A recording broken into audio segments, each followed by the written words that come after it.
Eu comecei minha carreira na área comercial, na área de pré-vendas, em 2018. Na época eu tinha 18, 19 anos de idade, e foi minha primeira experiência numa área comercial de vendas complexas. E eu lembro que eu tinha muita vontade de me destacar. Assim, eu tentava encontrar coisas além do resultado para poder me destacar como SDR, como BDR.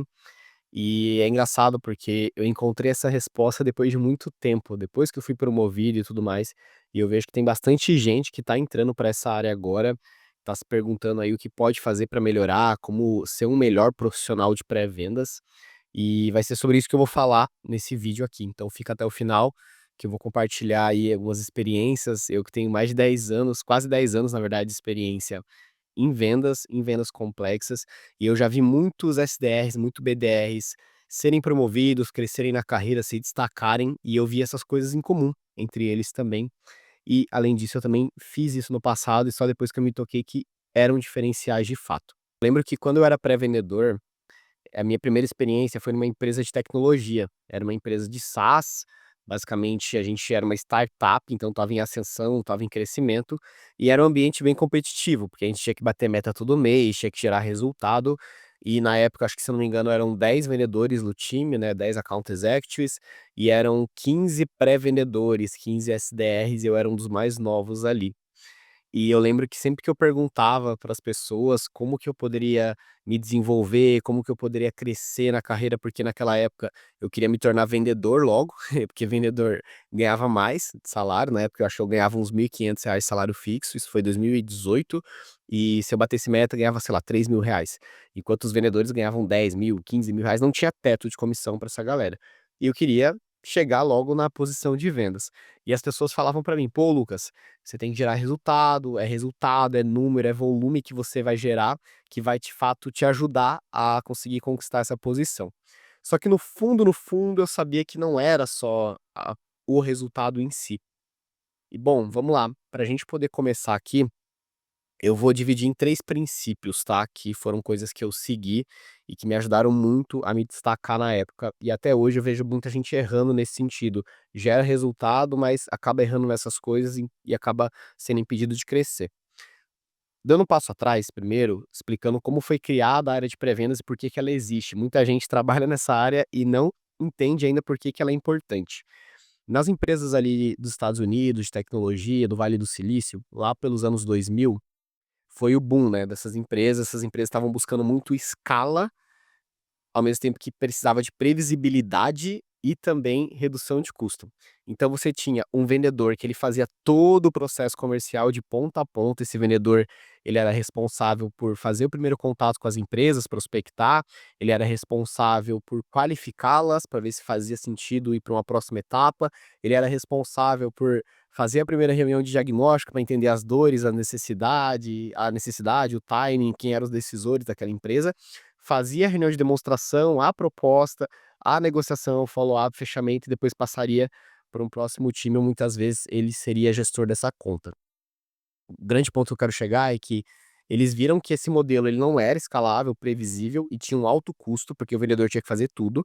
E aí eles começaram a dividir as funções. Aí foi que nasceu a área de pré-vendas, que tinha a responsabilidade de fazer o primeiro contato com os leads, né, para poder basicamente dividir aqueles que de fato tinham perfil para ir para uma reunião comercial, e os que não tinham, o SDR segurava ali e parava. Isso aumentou muito a previsibilidade deles, porque a partir do momento que você tem uma equipe que abastece o time de vendas todos os meses, isso gera previsibilidade a partir da conversão que esse time tem, ao mesmo tempo que era mais barato, era mais em conta.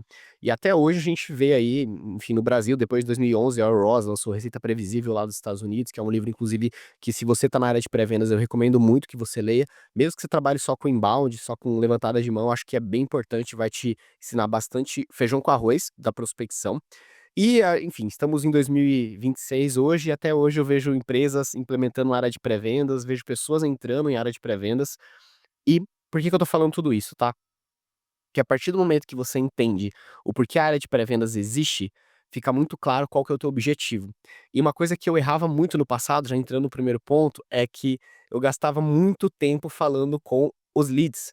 Ou seja, eu gastava muito tempo para qualificar os meus leads, para qualificar os leads que chegavam até mim.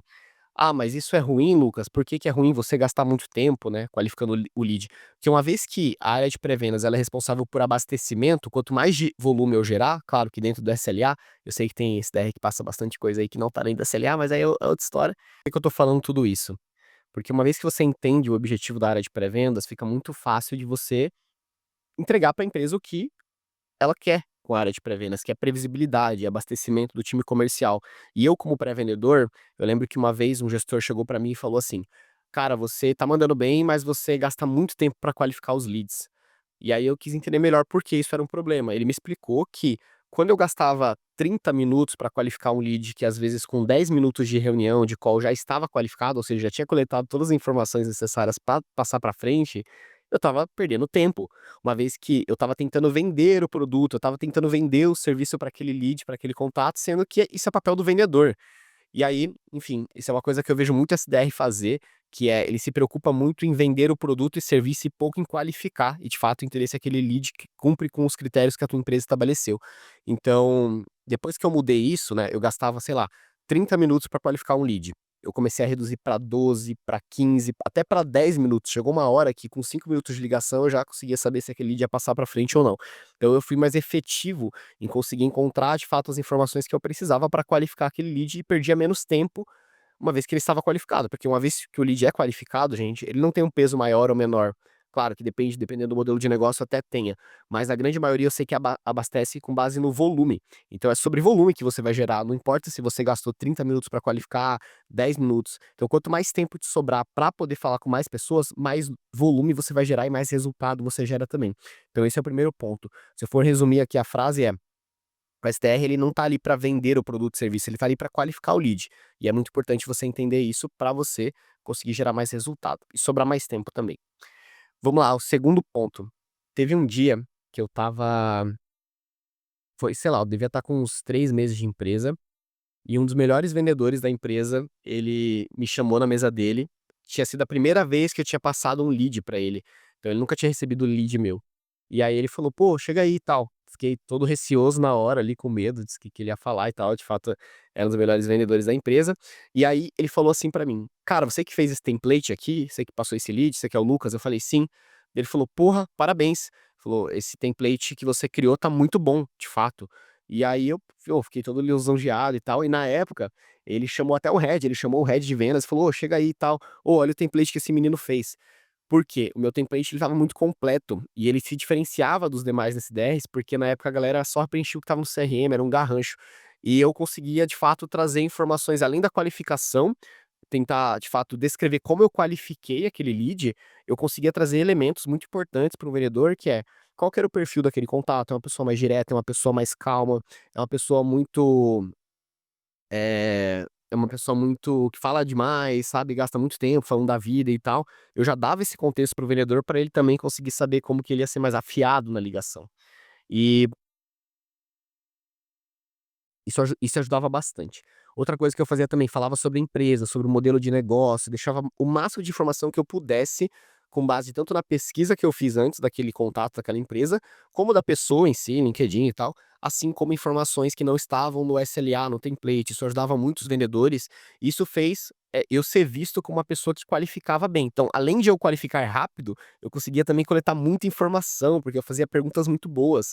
Isso é uma coisa que me ajudou bastante, me destacou na época, e depois esse head até implementou para todo mundo esse modelo de template. E eu hoje, como vendedor, eu recebo oportunidades de pré-vendedores, e quando vem uma oportunidade, gente, no capricho, sabe, bem desenhada, bem escrita, mesmo que o lead não seja perfeito, com super qualificado, mas tá muito claro as coisas, por exemplo, não tá ali, dor do lead, quer vender mais, por exemplo, um negócio super genérico, sabe, dá pra ver que o SDR não se aprofundou. Eu recomendo. Então, assim, fazer boas perguntas vai fazer você ter boas informações, que vai fazer com que você faça uma passagem de bastão com qualidade, muito bem feita. Isso é artefato do seu trabalho também, e isso dá visibilidade para as pessoas no nível de profissional que você é. Então, o segundo princípio aí é, não vou ficar estendendo palavras, mas é capricha na passagem de bastão. O que você puder fazer para deixar mais claro, mais fácil de entender, mais direto, também não vai ficar enchendo um monte de coisa inútil, mas esteticamente, assim, pra quem for ler ali, pô, falar: "Nossa, esse aqui foi um trabalho bem feito". Acho que a pessoa nem precisa ouvir sua call, pra poder ver que de fato você mandou bem ali na qualificação. Boa. Outra coisa que eu fazia também, que me atrapalhava bastante, é que eu perdia muito o controle das minhas conversas, das minhas ligações, das minhas reuniões. O que que é perder o controle? Sabe quando você para de fazer as perguntas e o lead começa a fazer as perguntas para você? Então, é exatamente isso que acontecia comigo. Eu sei que acontece com muita gente. Então você perdeu você perdeu o controle, você perdeu as rédeas da reunião ali. Agora é o lead que tá mandando na reunião e não você. Você não é o owner, né, da reunião, você não é o proprietário da reunião, portanto, você não tá guiando para onde que ela vai. Você se perdeu com o lead ali no meio e agora ele começa a fazer as perguntas para você: "Ah, qual que é o preço? Mas qual o plano? Mas qual que é a diferença desse para esse? Mas, tira a dúvida do produto e tudo mais". E eu sofria bastante com isso no início como pré-vendedor. E eu lembro que isso meio que soava muito juninho, assim, para as pessoas, sabe. "Putz, o cara não consegue manter o lead na call e tal, não consegue ter o controle". E eu ficava muito frustrado com isso, quando isso acontecia. Porque eu sabia que meu gestor ia ouvir aquela call e ia me dar o feedback sobre aquilo. E eu lembro que eu pesquisava muito na época sobre qual que é a frase matadora, qual que é a palavra que eu tenho que falar quando eu perder a call, para que eu consiga voltar. E eu descobri inclusive ouvindo alguns podcasts ali da MeTime, do Cash for Closers, que é muito bom também, recomendo aí se você quer aprender mais sobre vendas. E eu não lembro qual foi o episódio exatamente, eu consumi quase todos aqueles podcasts. Mas teve um que uma mulher falou assim, eu não lembro quem foi, mas ela falou assim que isso você resolve no alinhamento de expectativa. Então não é no meio da call, é nos primeiros 2 minutos de reunião. Se você não fez um alinhamento de expectativa bem feito, a probabilidade do lead se perder ou dele fugir da pauta da reunião é muito alta. E aí depois que eu comecei a corrigir meu alinhamento de expectativa, mudou muito. Eu nunca mais tive esse tipo de problema, eu nunca mais perdi o controle da reunião igual eu perdia antes. Isso fez eu subir de patamar, assim, de ser visto como SDR sênior, porque era um cara que uma vez que o pessoal tinha dificuldade, estava sofrendo com isso, eu conseguia ajudar. E assim, eu descobri que na verdade não tem mágica, pessoal.